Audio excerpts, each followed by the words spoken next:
maupun 2 pengaduan ini, kita kepolisian mulai melaksanakan penyelidikan. Ya, kita melaksanakan penyelidikan dan teknis lebih lanjut tentu saja beberapa LP dan pengaduan ini akan kita tarik ke Barreskrim untuk penyelidikan lebih lanjut. Yang dilaporkan adalah terkait dengan menyebarkan berita bohong, kemudian di mana termaksud dalam pasal 14, 15 Undang-Undang Nomor 1 Tahun 46. Bagaimana tanggapan dari seorang aktivis Syahganda Nainggolan mengenai pernyataan dari Rocky Gerung yang dianggap menghina Presiden Joko Widodo? Kita ketemukan faktanya.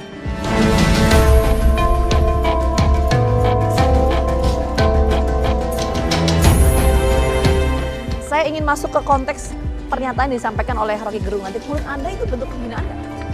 Ya pertama kan kalau kita kan tidak hanya lihat teks, kan tadi ada konteks ya. Jadi kalau teks dan konteks disatukan itu utuh, sebenarnya nggak ada masalah, bukan penghinaan. Karena pertama kan konteksnya itu Rocky bicara di depan kaum buruh, yang masyarakat kecil, masyarakat marhen, masyarakat wong cilik, yang dia harus memberitahu kepada mereka tentang perjuangan dan arah perjuangannya.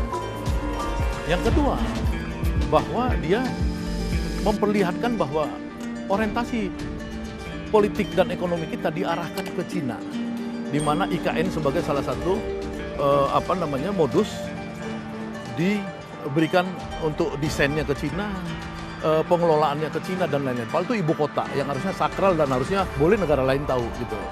Apalagi diberikan kepada negara lain. Jadi Rocky mengkritik itu.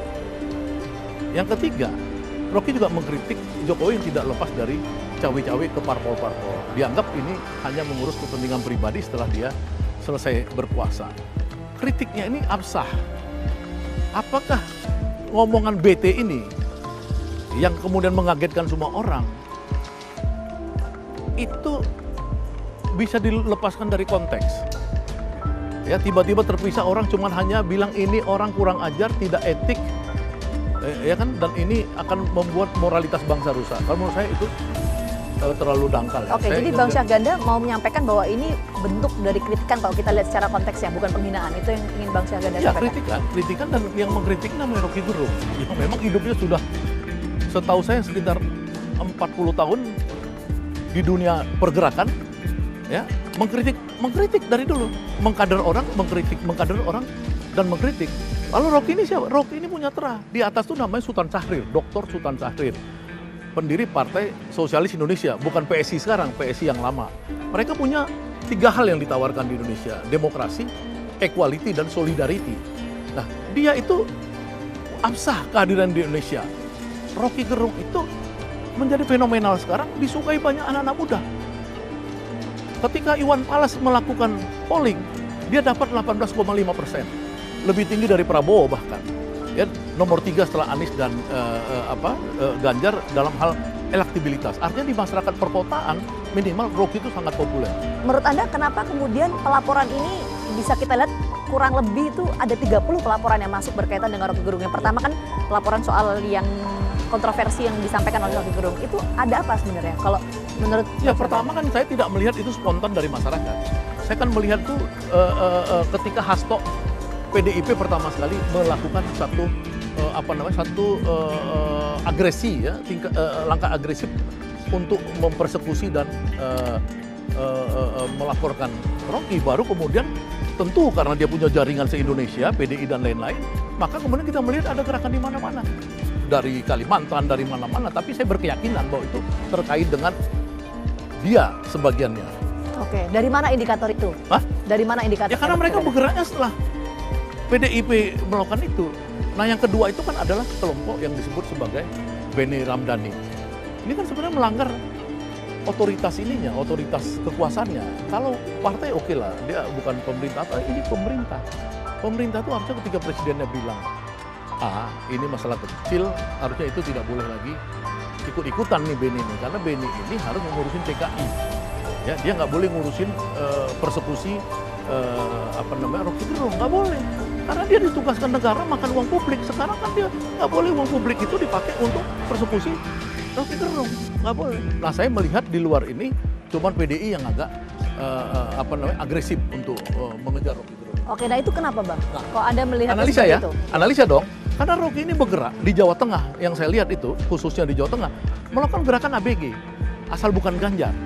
Nah, jadi dia memang cuma melakukan gerakan ABG, asal bukan Ganjar. Jadi ini mungkin menurut saya ancaman buat PDI. Rocky ini akan menggerus suara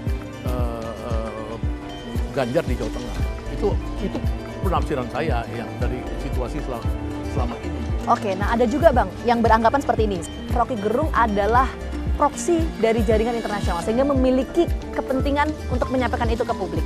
Yang udah saya bilang tadi bahwa Rocky ini garisnya adalah garis PSI. Rocky memang dari dulu PSI ini ke barat, internasional juga. Tapi apakah itu tidak sah? Jaringan itu, pikiran itu, pandangan itu, menurut saya sah-sah aja. Yang paling penting dia tetap dalam porsi di mana dia tidak menjual Indonesia ke negara lain. Oke, berarti artinya Bang Syahganda membenarkan bahwa Rocky Gerung itu adalah proksi dari jaringan internasional? Bukan proksi, maksudnya pikirannya itu. Karena kita di dunia global, mana mungkin pikiran kita bisa kita batasin seolah-olah Indonesia itu ada tanpa dunia lain.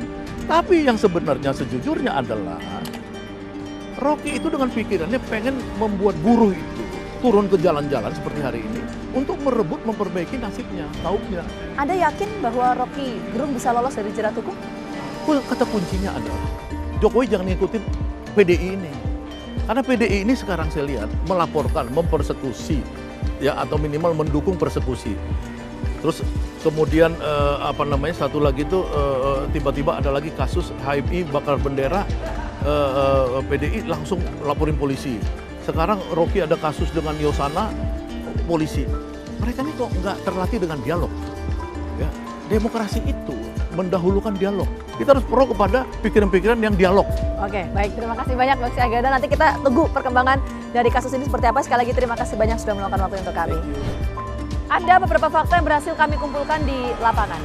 Proses hukum terhadap Rocky Gerung masih terus berjalan sampai saat ini. Sudah ada lebih dari 20 laporan yang masuk ke Barreskrim Polri berkaitan dengan kasus yang menjerat Rocky Gerung. Pihak pelapor meyakini bahwa Rocky Gerung akan ditangkap dan ditetapkan sebagai tersangka.